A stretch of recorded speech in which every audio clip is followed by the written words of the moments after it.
تو اس عظیم سائنسدان نے کہا تھا کہ میری سب ایک ہی خواہش اور غلطی ہے کہ پاکستان میں جس نے بھی پاکستان کا اچھا سوچا، پاکستان نے اس کو عبرت کا نشان بنایا۔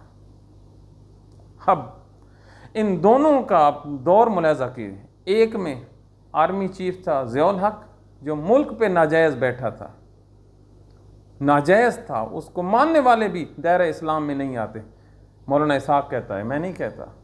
اور دوسرے کے دور میں کون تھا؟ پرویز مشرف تھا۔ اب دونوں ناجائز حکمران پاکستان کے ہیرو کو کیا کر رہے ہیں؟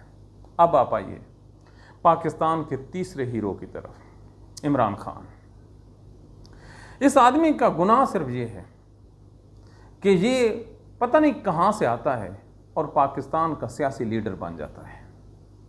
اس کے کریڈٹ میں کرکٹ کا ورلڈ کپ ہے، شوکت خانہ، نمل یونیورسٹی، دیگر خیراتی ادارے، تعلیم اور کئی اس کے ہیں، لیکن اس کا جو سب سے بڑا جو گناہ ہے وہ یہ ہے کہ ایک سویلین پاکستان کی آنکھوں کا تارا بن گیا، اور وہ بھی نواز شریف اور زرداری کی موجودگی میں، جن پر ہر 2 سال بعد مرضی کے کرپشن کے الزام لگاتے تھے، ان کو گھر بھیجتے تھے، حکومت کرتے تھے، بلیک میل کرتے تھے، حکومت کو پھر گرا دیتے تھے، پھر ان کو لے آتے تھے۔ یوں ایک سسٹم جو تھا اسٹیبلشمنٹ کا بڑا مزدار طریقے سے چل رہا تھا۔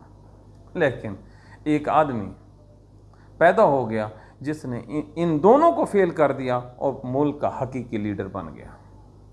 پہلے سوچا گیا اس کو فیر مرواتے ہیں، وزیر آباد میں فیر مروا کر اسی پر الزام لگا دیا گیا کہ یہ بات ہے کہ ایک مذہبی جنونی تھا اور اس نے ایسی حرکت کی تھی، لہذا اس کا قتل جائز ہے۔ جب وہ نہ گرا تو اس پر 220 FIRیں کاٹ دی گئیں۔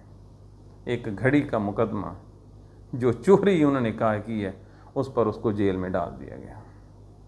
یہ پاکستان کے حالات ہیں۔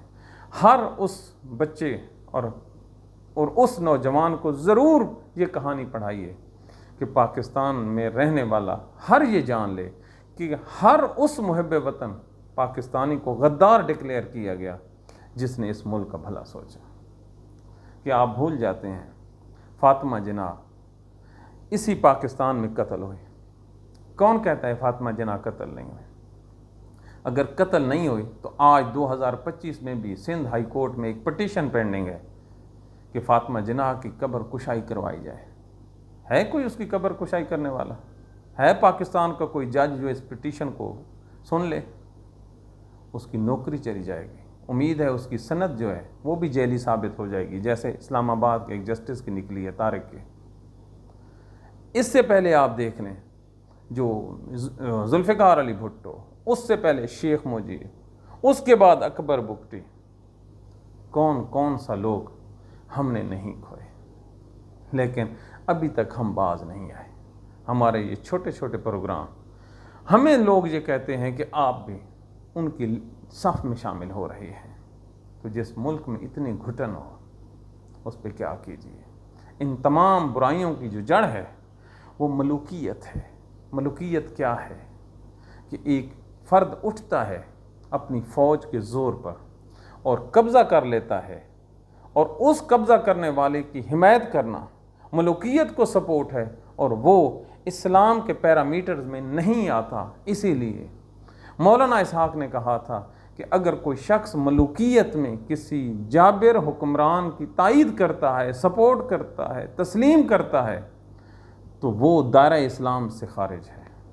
اور اس نے کہا تھا کہ میں پرویز مشرف، اللہ ان کو جنت عطا کرے، اس نے کہا تھا کہ میں پرویز مشرف کو نہیں مانتا۔ یہ پاکستان پر ناجائز حکمران ہے۔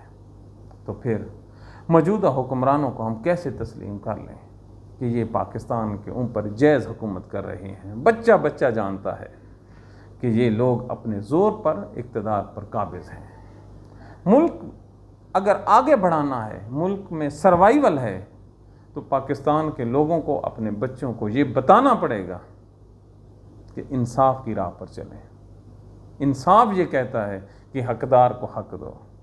کیسی عجیب بات ہے کہ ہمارے اسلام میں ہمارے علماء کرام یہ تو بتاتے ہیں کہ بہنوں کا حصہ ہڑپ کرنے والا یا کسی دیگر کی جائیداد پر قبضہ کرنے والا قیامت کے دن دوزخ میں جائے گا، تو کیا اقتدار پر قبضہ کرنے والا جنت کے اعلیٰ ایوانوں میں داخل ہوگا؟ کیوں نہیں بولتے پاکستان کے یہ مولوی، یہ علماء کرام، یہ گدی نشین؟ کیوں؟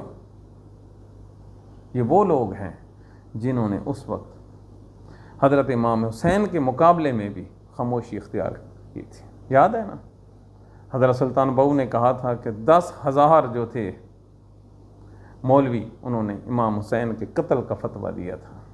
اٹھو نا، زندہ یزید کے سامنے کھڑا ہونا مشکل ہے، مردہ یزید کو گالیاں دینا بڑا آسان ہے۔